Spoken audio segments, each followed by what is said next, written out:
আজকের আমার রেসিপি দইয়ের বড়া। বড়া তো অনেক ধরনের খেয়েছেন, দইয়ের বড়া কখনো খেয়েছেন? না খেলে আজকেই বানিয়ে ফেলুন দইয়ের বড়া। ঘরে থাকা সাধারণ জিনিসগুলো দিয়েই কিন্তু এই সুপার ক্রিস্পি দইয়ের বড়াটা আপনারা বানিয়ে নিতে পারবেন। দারুণ সুস্বাদু এই দইয়ের বড়া। রেসিপিটি শুরু করার আগে একটি অনুরোধ, ভিডিওটি ভালো লাগলে লাইক কমেন্ট করবেন এবং সাবস্ক্রাইব করে পাশে থাকবেন। দইয়ের বড়া করার জন্য আমি এখানে 150 গ্রামের মতো টক দই নিয়েছি। দইটা যেন অবশ্যই টক হয়।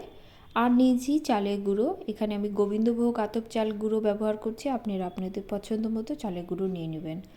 প্রথমে আমি 2টো লঙ্কা ঝুরি ঝুরি করে বানিয়ে নেব। এবার একটি বড় বাটি নেব, তার মধ্যে দইটা আমি ঢেলে নেব।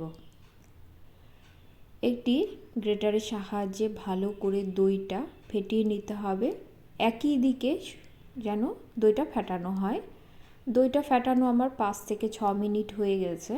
এবার আমি এর মধ্যে চালের গুঁড়ো দেব। আমি এখানে চামচ মাপে দিচ্ছি। প্রথমে আগে 3 চামচ দিলাম, পরে দেখে আমি চাল গুঁড়োটা যোগ করব। চাল গুঁড়ো দিয়ে দইয়ের সঙ্গে ভালো করে মিশিয়ে নেব। আমার এখানে একটু জলের প্রয়োজন আছে। 1 থেকে 1.5 চামচ আমি দইয়ের বাটিতে জল নিয়ে সেই জলটা দিয়ে দেব। এবার ভালো করে ফেটিয়ে নিতে হবে। আমি মোটামুটি 6 থেকে 7 মিনিট ভালো করে ফেটিয়ে নিয়েছি। ফেটাতে ফেটাতে দেখবেন বেশ হালকা হয়ে আসবে। এবার যোগ করব স্বাদ অনুসারে নুন, আর দিয়ে দেব লঙ্কা কুচিটা। এছাড়াও দিয়ে দেব গোলমরিচ। আমি কিন্তু গোলমরিচ গুঁড়ো বা থেতো ব্যবহার করব না, গোটাই দেবো, এতে খেতে কিন্তু বেশ ভালো লাগে। আর দিয়ে দেব কালো জিরে। সব উপকরণ দিয়ে আরও 3 থেকে 4 মিনিট ভালো করে ফেটিয়ে নিতে হবে। বড়াগুলো ভাজার জন্য প্রথমে আমি কড়া বসিয়ে দেব, দিয়ে দেব সাদা তেল। তেলটা গরম হলে, তেল কিন্তু খুব একটা গরম করা যাবে না, একটু গরম হলে এবার বড়াগুলো আমি একটা একটা করে দিয়ে দেব। গ্যাসের ফ্লেম লো টু মিডিয়ামে থাকবে। বড়াগুলো আমাকে ধীরে ধীরে ভাজতে হবে। বড়াগুলো দিয়ে মিনিট 2 মতো অপেক্ষা করব।